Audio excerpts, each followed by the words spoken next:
Məktəbə gedən uşaqlar, gözləyin mən balam İlqar da gəlsin, sumkası sandıq da gəlsin. Sana deməmişəm dədəyin ayaqqabılarını geyinmə.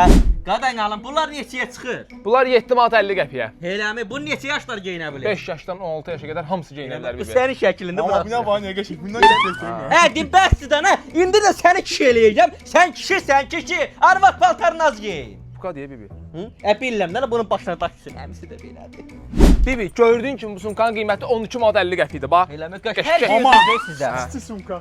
Kişi sumka. bu qız Ay sumkası. Allah, bu yenə qız yufkası götürür, qız sumkası götürür. Ürəyimə damır, şübhələrim məni yanıltmır. Mənim hissiyatım güclüdür.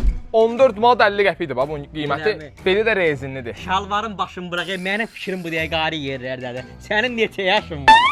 Amma buna bax. Bu Ay yoxdur. Allah. 30 il qadan qalım. Bunun Qəşəng, dədəsini qəşəng. kişiləməyə vaxtım getdi. İndi də bunu kişiləməyə mənim vaxtım gedəcək. Bir kukulda mı baxsın? Kukulda ay sən yerə soxum. Bu səni yerə soxum. Soxum səni yerə.